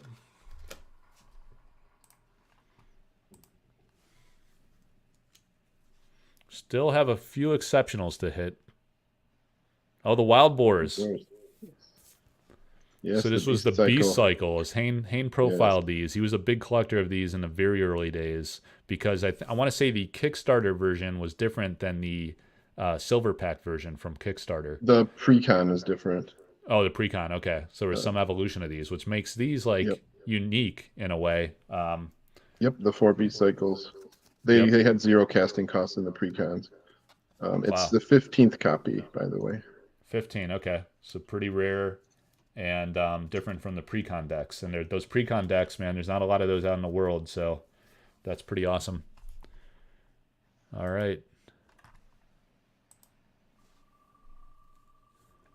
What's going on in chat here? Is this an American pack? Yeah, it is, Ryan. This is one of my packs from the Kickstarter, which is a cool piece of history. All right, Ghost Pants, if that's relevant to anybody. It's a Collector Arthouse pack. Ghost Pants. I care, Mike. 1, 2, 3, 4, 5, 6, 7, and that's 8. All right, last one for Ghost Pants. Here we go. Ooh, here's an exceptional. Vanguard Knights, man. One of the top ones from Truett Parish. Incredible artwork. I did, I don't know if I did a behind the art. If you go to collectorarthouse.com, I did an interview with Truett, and he talked about the background of this. I also had him on the channel where we talked about every one of his artworks in Alpha. And he talks about was it a German painter? This is like a historic piece that he modeled this after. And he had these maquettes he used to kind of get the shape of the knights correct, and created like his own reference model essentially. And then he used that reference painting and he had this like, it looked like he did this like box cutout kind of, and shone a light like through the box to get this lighting effect. You see, he did a great job with the lighting and shadows. And to really get that realistic and proper, he made these maquettes of these guys on horseback, and he made this like cardboard cutout of this window opening, and then did like the light coming in and kind of modeled what the shadow effect would look like. So some interesting background on that. Yeah, I would never have guessed that. Yeah. Cool. That's I forgot how many copies now. So that's fifth copy. 5th. Wow. Yeah, the exceptionals are incredibly It's another tier rare. of rarity. I don't know if Two Fluent's watching today, but it's fun. You know, Lewis, Two Fluent on the Yeah. Discords. He bought the oh man, it was called Toss. You know the artwork that was just revealed for Truett? It was called Toss very early Oh, on. Now it's called Giant something or other. I forget. Did you see the Truett reveal in Baltimore? I uh, forget. I don't think I did. Okay, I Yeah. forget. They changed the name of it. It was called Toss when Eric commissioned it, and he painted it back in like 2018, 2019. I think it was. I think he said it was the first painting, one of the first paintings he ever did. Hmm. And it's going to be in Arthurian Legends after all this time. So anyway, Two Wow. Fluent bought it from him on the spot in Baltimore. Wow. He bought the painting. So I don't know what he paid, but I saw him That holding it doesn't all of a surprise me. sudden. Yeah, I walked over to Truett's booth and like Two Fluent is standing there with the painting. I was like, oh, there it goes. That's hilarious. Massive fan of Truett. I do remember that. These shows are great. Are you coming to Vegas too? No. Oh, no, you can't do it? No, not ready to travel for sorcery yet. Oh, man, it's too bad. I'll go I to know another Dan's regional coming. event. Yep, Dan's definitely coming, and oh boy, he's coming. Yeah, I heard he might be rocking some, I don't know if I should say, but he might be in full uniform. Yeah, I'll just he leave might it he at might be a that. little recognizable. Yeah. All right, man. Yeah, he's hilarious. All right, River Rancho. River of Cho is what we call him. I don't know. I decided to call it River Rancho. All right. So he's still got a shot and an exceptional here. Ooh, Dispel. Quick Magic. This is a Nice big start. one. Yeah. I own the painting of this. It's beautiful. That you're I'll keeping have for to show you, your Cho. personal collection. Yeah. I got it from a guy that got in collector tier. It was an interesting story because I auctioned a couple of no, I didn't. I think I did a private deal. He wanted to offer some of his uncut sheets, so I sold like I think the unique sheet with the Philosopher's Stone on it, non-foil, and then I just made him an offer to buy the rest of his non-foil sheets. So I ended up acquiring those, and then I was like, "Well, do you still have the sample packs?" And then I bought those 4 sample packs from him. I was like, "Hey, you got the painting?" And I just bought that too. It was like the guy was. I think he's like into other games, maybe Flesh and Blood and other stuff. He wasn't super into sorcery, so he did great. You know, like I paid him pretty well for him, but yeah, it was awesome. Like he wasn't that into the painting. I was like, dude, I'd love to have that painting. Yeah. You know, it's beautiful. It's Right. I big love what they too. did with Dispel and Disenchant. Yeah, Yeah, yeah, it's really cool. great. Yeah, So yeah, that's a good there's one, 18 River. copies of that one now. So How many? that joins the 19? ranks of the most common ones. 19, you said? 18. Oh, 18. Okay. Yeah, it's a quick magic, and I think those are going to be highly meta relevant for a I long agree. time, Yep. and should be only increasingly so as more cards are introduced, more stuff to destroy. All right, Ralph. Ralph had one in the pack here. So let's see what we got. Sea Serpent. And I pulled a bunch of these. I hit a streak there where I was getting these like almost every pack, it seemed like. So I'm wondering if the pop is pretty high or if that was just like some kind of weird Serpent. fluke. It's middle range. It's 14. 14? Okay. Yeah, that's still quite low for an ordinary. Mythic Beast. So it's kind of I don't know if this was like Beast Cycle because those were more like the low cost beasts. Yeah, Beast Cycle was just the one cost. Yeah. I don't think those changed between precons or if I don't even know if those were in the precons. But Sea Serpent, I have that here. yeah, the cool thing about this one I think is the keyword mythic, right? If I look at Right. the alpha version, I There's think no that was like mythics. what's that? There are no mythics in Alpha. Yeah, I think they definitely removed that term as a meaningful Yeah. like card type, but I don't know if they preserved it at all in the type line at all. So if I go to the site, let's Right. go over here. There were Sea Serpents in the precon. Also. Oh, okay. Yeah, they just changed it to beast. So they got rid of the word mythic. So that's pretty cool. That's a nice piece of history. That's why these are fun and interesting. You got the word mythic, which makes Yeah, that one. and it's a mythic beast, which may be the only one. Yeah. We should research that. Let me see. I can research it in a couple seconds here. Okay. All right. All right, Yeah, Gambit. it's the only mythic beast. Wow. The only mythic beast. So there you go. Another subcategory. And you know, I did a sample. There was this guy that came from Russia to Baltimore, and he had like a few sample packs, and he like approached me. We made like a deal on something, and he was like, "Hey," so I saw him Friday night when I got into town, and he was like, "Hey, I got a sample pack. You think?" I think he, or maybe it was Saturday. It was very impromptu. He's like, I think he told me before. He's like, maybe we'll open it at the show, and I kind of forgot about it.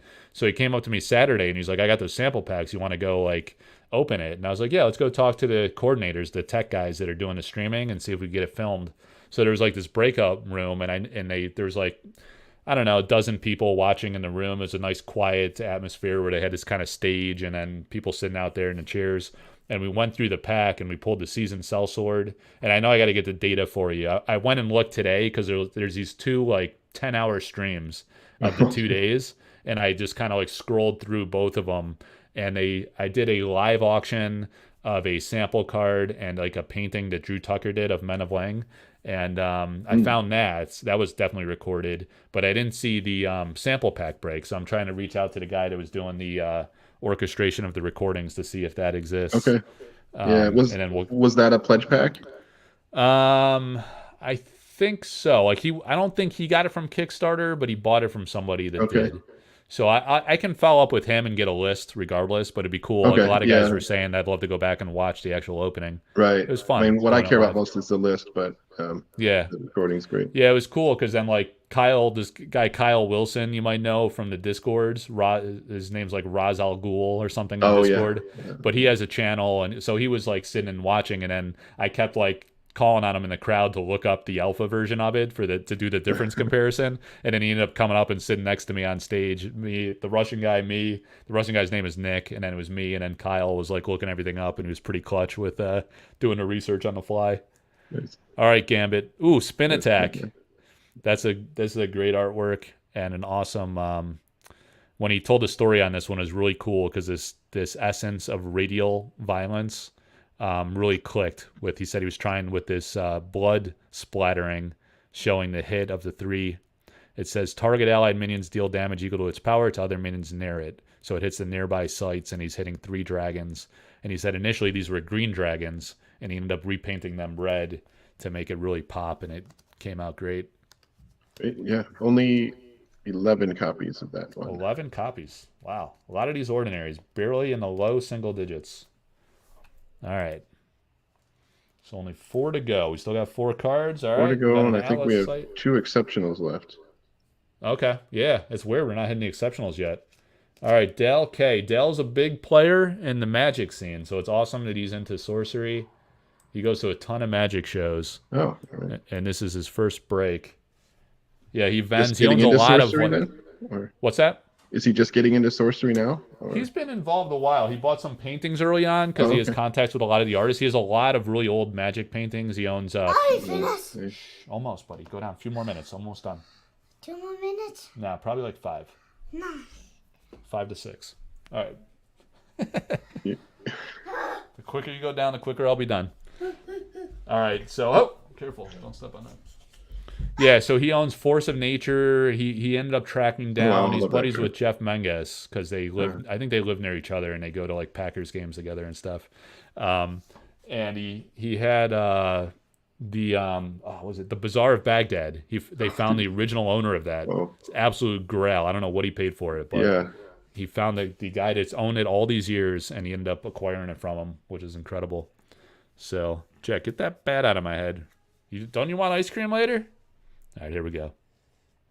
Ooh, Snow Leopard. Right, another Beast Cycle. Yeah, Beast Cycle. So 0 to cast in the precons? Yes. And it's 14 copies. 14, okay. Yeah, that's a great artwork by Lindsay. Remember, I almost bought that one early on. I'm happy, though, I ended up with the Seasoned Sellsword from her, which is my favorite. But that's probably... This one and that one are probably my favorite artworks from her in Alpha. I love the power of the Sellsword. Here you go. All right, thanks, bud.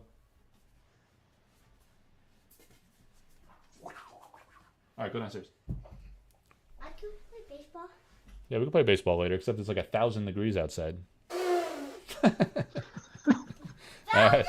Yeah, probably close to it. Baron! All right, go downstairs, dude.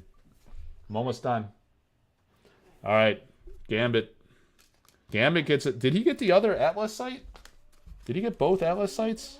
Yeah, he did. Holy shit. All right, so he got the Arid Desert, and now he's going to get the other Atlas site in the pack. That's what happens when you buy 5 slots.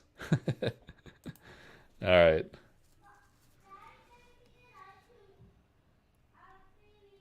Ooh, Dark Tower. Is that the rare one? Can't remember if it's Dark or Lone Tower. Let's see. Yeah. That's not the rare one. There's 15 copies of that now. 15, okay. Yeah, this is one of my favorite ones. The blues are like so beautiful on the horizon there. I agree. And this is the Nosferatu tower.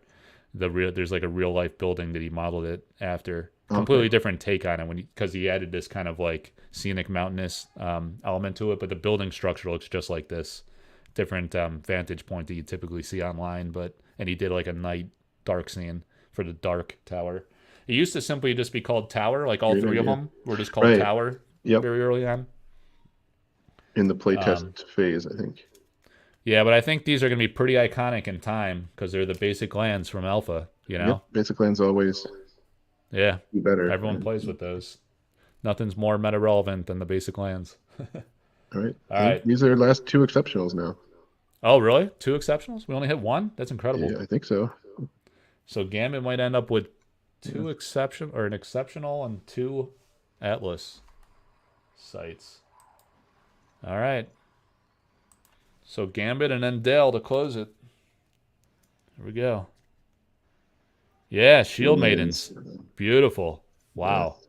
This is a great artwork by Vincent. The background is like so creative with the multiple watercolors. And the soldiers just really pop against it.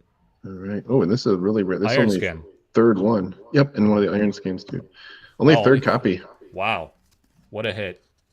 That's freaking awesome. Congrats to Gambit. Damn, he did well on this. Getting the 2 Atlas cards, which are always rare. All right, last one is Dell. Here we go. I got to do the obligatory spin. We always do it. You got to spin the wheel. Got to give him a little spin. Oh, man. All right, here we go. That's all she wrote. Declare it. We have a winner. All right, so this should be an exceptional. See if I can get it off the mat. All right. Land Surveyor. Yeah, so this one, I remember. All right, so it does say Asi Haikala. I was just praising Asi on the Facebook group, how great his artwork is and underrated. People never talk about his artwork, but there's always like a lot going on. You know, this is a beautiful scenic scene. You got these guys, you kind of go unnoticed, but they're like really well done, and add a little like character to the painting. And then what's really funny is this guy's up on his tippy toes, looking over his shoulder, trying to see what he's looking at as he's surveying the lands. That's a nice also only 3rd detail. copy. This is the first one from a pledge pack. Wow. Is it Genesis Draw a Site? Is that still the mechanic on that? Let's take a look here. Yeah, it's the same. So no I think the threshold, was it 2 threshold? It's 1 threshold now. It's an ordinary, 2 cost, 1 threshold. Yeah, he does some great work. The Lightning Bolt and this Sisters of Silence is really nicely done with the lighting. And then this Unlikely Alliance. No one ever talks about this. So I might end up auctioning this painting here, but I've been like tormented with really wanting to buy it myself, honestly. Because like I know it's probably not. I don't know. It's an interesting card. Like it could be. I know it's not like heavily played right now because it's a little like niche. Draw a card for each rarity among allied minions. Yeah, it's conditional. Yeah, it's pretty conditional. It's an elite, so you're not going to draw it a lot, expensive. But it's one of those that has potential to become more relevant. But aside from that, it's a very large painting. I was really surprised when it came to me. The guy shipped it to me already, and because I bought another painting from him, and I was like, all right, I'll buy one, auction one, type of deal. And but when I saw it in person, like these blues, the blue hue of it, and just kind of like, I don't know, something about it is very striking and really stands out from all his other pieces. And it also is not like totally levered to the game. You know, not that I'm not confident that the game will survive and do well, but it like stands alone. It doesn't look like super fantasy like. So I don't know. It just looks very sophisticated in person, like a substantial piece. It's different. I like things that are different and kind of stand out and feel unique, you know? So we'll see what happens with that one, but still thinking through that. But yeah, the Land Surveyor, so that was an ordinary mortal. Yeah, so this is one that had a rarity change. It became an ordinary. It was an exceptional as a sample card, but the mechanics stayed the same. And the casting cost changed pretty significantly. 3 to cast. 2 power level instead of 1, so it's somewhat minor. But Lightsaber. where'd you get that lightsaber? All right, man. So how'd we do? I think we did. Let's do a little review here really quick before we wrap it up. Let's wrap it up. Wrap. All right, Land Surveyor, Shield Maidens, Dark Tower. What's Dark Tower? Snow Leopard, Spin Attack, Sea Serpent, I like Dispel for the quick magic. You like which one? You like the artwork? No. No? Okay. Vanguard Knights. I like that one. Yeah, that's a good one. Wild Boars. No. Gonna get a live art assessment here. Dodge roll. No. No. Look at him. Okay, yeah. He changed his mind. Drown. No. Nope. Arid Desert. Yes. Okay. How about this guy? No. Yeah, it's awesome. Scourge Zombies. Abundance. No. Teleport. He likes the action shots. It's clear. That's do it again. All right, let's do a quick assessment. Not that. No. Yes. Yes.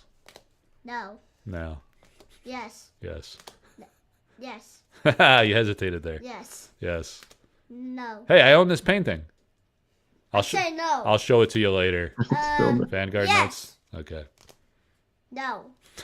He's consistent on that one. Yes. The boars aren't doing it. Oh, you changed your mind on that one. No. Yes. Very influential. No. No. Still doesn't like the zombies. Surprised. Is it too scary? Yeah. Yeah, it's a little scary. This one, it's not doing it for you? No. It's too sophisticated. Yes. You'll get a acquired taste. He loves to teleport. It's official. I teleport everywhere. Yeah, teleporting's awesome. Yes. All right, man. All right. I'll have you, if you're available again, we'll do it again. I love your insights and appreciate all you're doing. All with right. the Yeah, it's tracking. always a lot of fun. I will do it again. All right, dude. All right. Cool. Have a good rest of your day. I'll And catch you too. later. See ya. All right, guys. That's it. We did a hell of a preview. We got some amazing art coming this week. Check out the Patreon if you want to support. I might, if there's interest, I might get more summer sorcery. up. Hey. So Simon made a comment that I think he said like he didn't call it summer sorcery. He's not buying into that lingo, but he said that he said something about like beta is going to become available next week, meaning this coming week. I don't know if that means that the stores and innkeepers or people that have been doing gameplay or whatever are going to be able to order from distribution and then get it within a few weeks or months, or what that means. So I'm kind of in limbo here. I'm kind of reluctant. I can buy like 25 more cases, but again, like I don't want a bad feel where all of a sudden there's like a bunch of supply and then that pressures prices on a secondary right after I sold at a higher price. So I'm trying to avoid that trap. And yeah, he did call it a limited reprint. Again, like limited's relative subjective term. I mean, obviously it's limited relative to the first beta print. But yeah, I don't know. I feel like kind of like paralyzed into inaction. I'm making a call to buy more. Like patrons are asking for more. I think there's demand for it, but okay, available to pre-order from distros by innkeepers and Play Network stores in the US. Okay. So we'll have some clarity on that in the coming week. I think I'll just wait to see if that's available with the stores I work with and kind of like what the price is. And then that'll help with like coming up with a fair price to offer it if we decide to do that. But yeah, it's really interesting. I think the second print with the color difference seems like a twofold win-win. You know, for one, it offered an opportunity to tweak whatever like printing approach that's causing that effect, and kind of tune that to make sure the company's happy with it for Arthurian Legends, is what I presume. And it looks like awesome. It's really resonating strongly with people.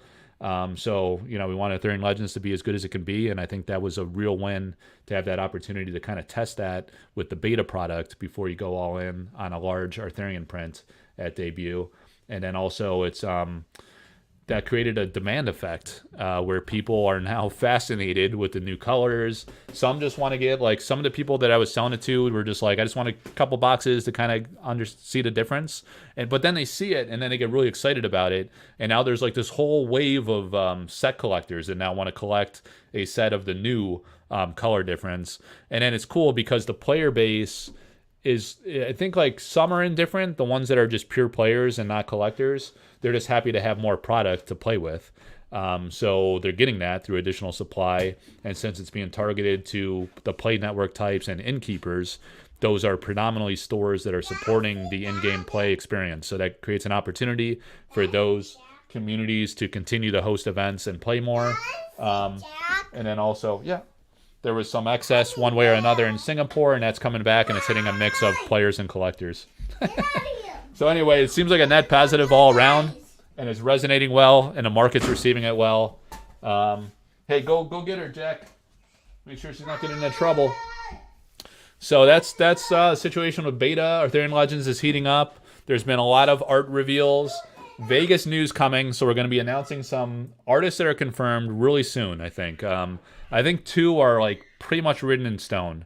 So I'm going to talk to the guys coordinating and see, like, how and when we want to announce who those artists are. I'm really trying to work with several other artists to get firm commitments and figure out our budget situation. So again, please look for the announcement that Simon and the team put on the official Sorcery Discord. I'll post that on my platforms as well, so people know where to go buy tickets for the Vegas Sorcery Con.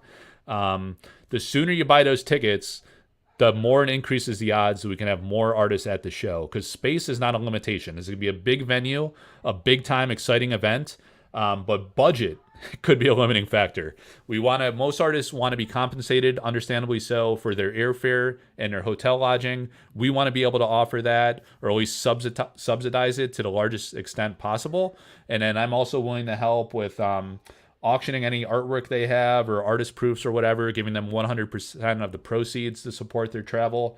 That's an opportunity cost, because otherwise they could keep that money for whatever and not have to use it to travel to an event. So if there's other ways to do that, to do some fundraising to not limit the number of artists because of budget, I'm trying to brainstorm how to do that. But it all starts with ticket sales. The more tickets we sell, the more artists we'll be able to have there. It's kind of a catch-22. We want to be able to announce those artists because it'll create excitement for ticket sales.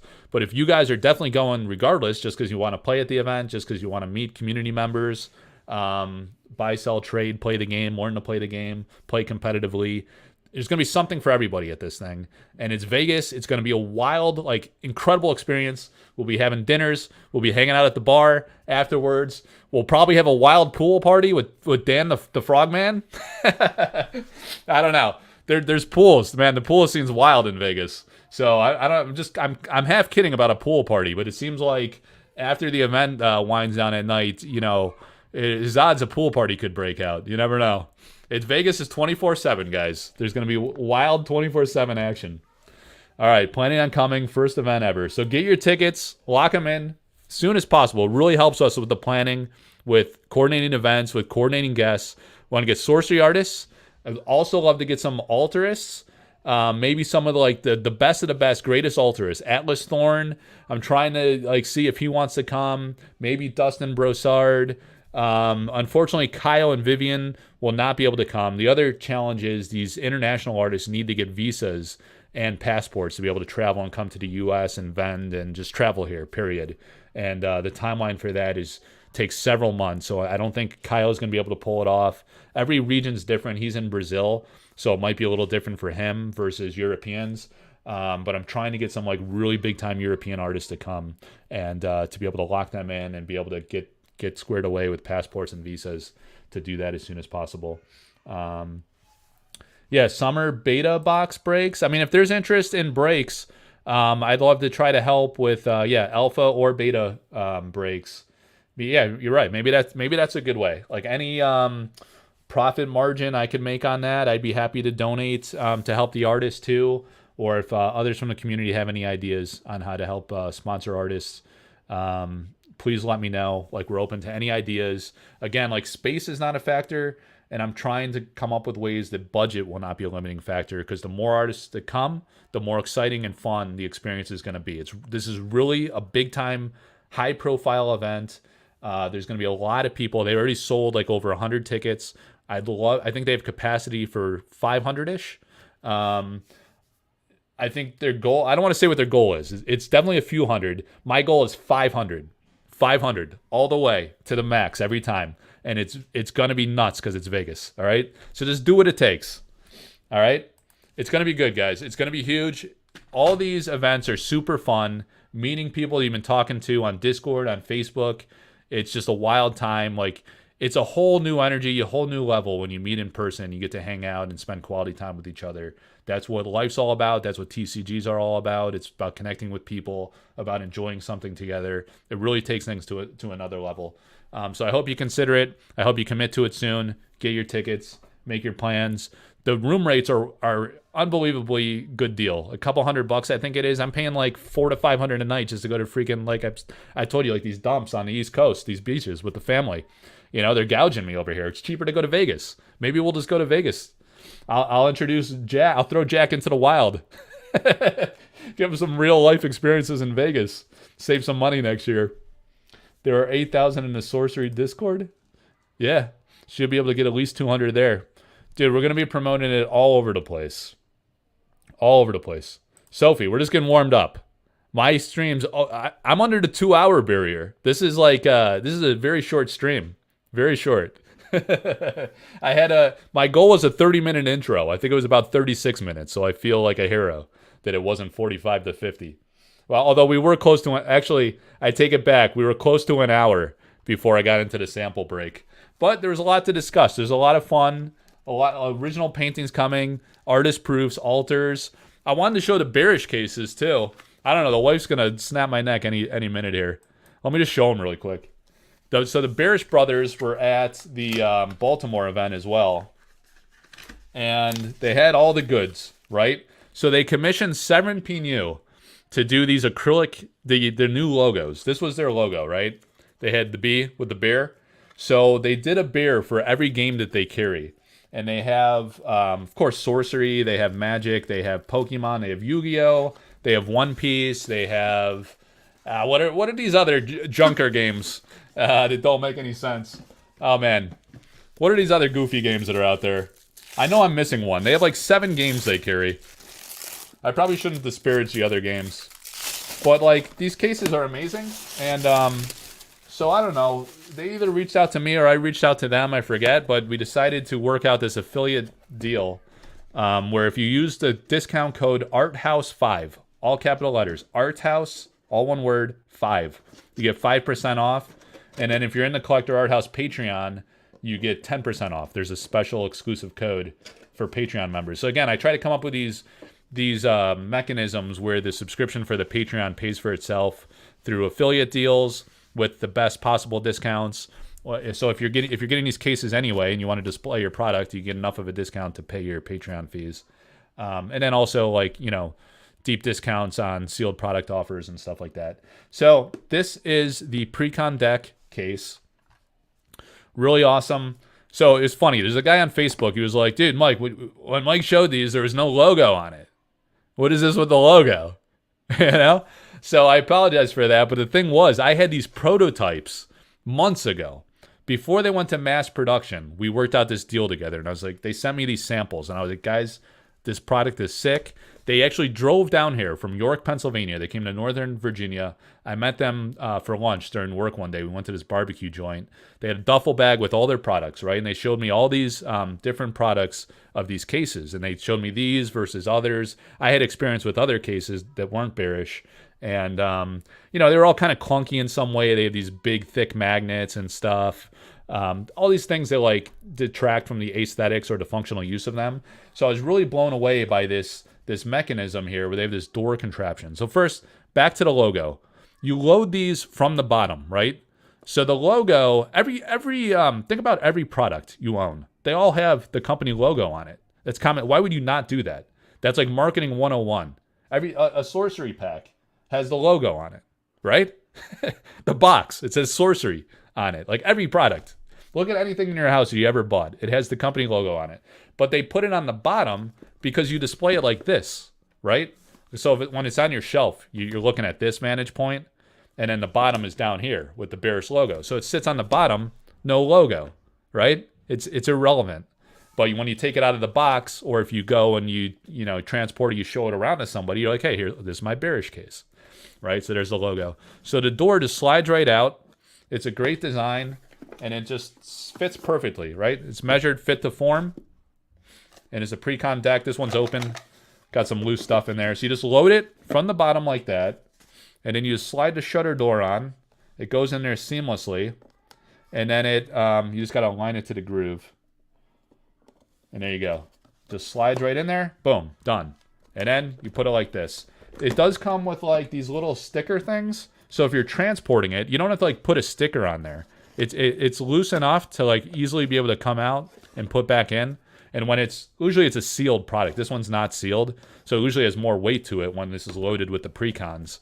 And then you display it and the shutter door stays on there, no problem, because it's just sitting on your shelf. But if you were to transport it and you're worried about this sliding off or whatever, you could put a little piece of tape on there to secure it and transport if you want to bring it to shows or whatever. And then there's like these little gel legs, if you want to have some traction on your display shelf, so it won't move at all. I think I have that on one of the others. I'll show you. But the packaging's nice. What I thought was really cool is it says right on there the dimensions. Dimensions should not exceed, look how precise this is, 7.08 inches, 3.11 inches, 4.05. So it's to millimeter dimensions to fit the product absolutely perfectly. And it looks totally natural because there's no magnets or anything. You get the full beauty of the box design art. Dad! What's up, dude? You finished? Almost. Why are you yelling as loud as you can? Yeah, that's adorable. How do I show it through the camera? You hold it up to that right there. Hello, this is the cutest thing in the All world. we see is your forearm. A little lower. Give me it! How do you... A little lower. A little lower. My right here. You guys are a little too squeaky for YouTube. There you go. Look at this. Oxen. Look at that. Oxen. You have to buy it. Unicorns not included with bearish products. Yeah, I'm out of here. But All you right. can buy them. All right, back downstairs. Okay, let's go. 5 minutes. 5 minutes. 5 minutes. Then, these are the best. The pre-con kits. Again, the dimensions are there. You can put your name on here on the packaging. So, as I was saying, they commissioned Severin Pinu. She did a special bear design matching each of the game products that they have. So on this one, it's not on this yet. It's going to be in their next round of production, which will happen in early 2025 sometime. These pre-cons, by the way, are getting very thin inventory. There's only like 44 left, last I checked. So those are selling out fast. You want to lock those in if you want them anytime soon, because it's probably not going to happen until first quarter of next year at the earliest. And now, I don't know why they saran wrapped them when they gave them back to me at the show. But they got this saran wrap on them. Maybe it helps in the box. But again, the logo's on the bottom, right? So you don't see it when it's sitting on your shelf. And then these look amazing because you have the Severin art. But the Severin logos, they're going to be printed on the box, not on the acrylic itself, on the box packaging. So instead of this logo, you'd get the bear. And it's a bear that has like a philosopher's stone in the belly, like from the heart of the bear emanating from it. So from this, same concept. There's a shutter door on the bottom, slides right off, loads from the bottom, as shown, right? So upside down, you load it in there, it fits perfectly. You slide the shutter on, align it to the grooves. I might have it backwards. I always forget which way it goes in. It looks like it's upside down. That's the problem. There you go. So it slides right in, bada bing, bada boom, sits on your shelf. Perfect. All right, so that's that. Comes with a little guide here, instruction guide. You don't really need instructions. It's totally intuitive, but they have a nice little instruction booklet. So those are the individual pre-con decks. And then the alpha and beta form factors are slightly different because, look at this cute little guy that pokes out. This little bear on the lip. because there were 39 packs in alpha. Actually, let me open up. That one still has the saran wrap on it, so I'm going to show you the beta one. So I don't have to mess with that again. Then we can wrap this up. So the beta box, same deal. The beta and alpha box is not included. We had this on display in Baltimore. So just to be clear, when you're buying these, you're getting the acrylic case and not the sorcery product. I just happen to have it preloaded because I brought it back from the event where we were displaying it. All right, so here's the beta box. 36 packs in beta, 39 in alpha. So this box was, again, custom measured perfectly to fit the beta box. You know it's beta because it has the beta symbol on the packaging, and then also on the back you have the windmill, whereas on alpha it had Eric's Curiosa artwork on the back, right? So you look for the logo, that's how you know that's the bottom. You got the bearish logo on the bottom. Again, it sits on the bottom. This one actually, we put the gel pods on there, so you can see when it sits on your shelf, it's not going anywhere. You know, it's very secure. You see my whole desk shaking, but this bad boy's going nowhere, right? So that's the bottom. You'll never see the logo because it sits on the bottom. This is a little tape mark. I had a piece of just Scotch tape on there for transport when I moved it, but it slides right off, and boom, slides right in. That's how you would load it up, upside down. Oh, Ugandan Knuckles is back. He was trash talking years ago, and then he gave up for a while. And now he's saying, this is a dead game. Just like, which one? This will be a dead TCG like MetaZoo within 5 years. 5 years. That's a good run, man. That would beat the averages, right? So he's saying it's going to beat the odds. This is a trendsetter. Trend breaker. All right, so there it is, guys. Looks incredible. Ugandan Knuckles. Here, he's still here 2 years later. He's committed to blasphemy in Sorcery TCG. That's how you know you're winning. You know you're winning when the shit talkers roll in and try to talk death of your baby. All right, guys. There it is. Less than 2 hours. No problem. Thanks, everybody, for tuning in. Please like and subscribe to the YouTube channel, Collector Arthouse YouTube, and Collector Arthouse Discord, and the Sorcery Community Facebook group. Check out the official Sorcery Facebook groups and Discords, all the different community stuff. Go on YouTube, search for Sorcery, like all the videos, subscribe to all the channels. Helps all boats rise, creates awareness for the game, appreciation for the people that are putting in the time making content for this great project. And check out the Collector Arthouse Patreon. I might do another offering of Summer Sorcery. I'm going to wait based on the news Simon gave here today about the new beta being available for innkeepers and stores that have been part of the Cardi.io network promoting in-house play. So we'll see how that plays out first, but likely we'll have another offer of the new beta print sooner or later, and we'll offer a good deal to the Patreon supporters. And yeah, thank you guys for enjoying the lives, and we'll see you next time. Take care. Have a good rest of your day. See you.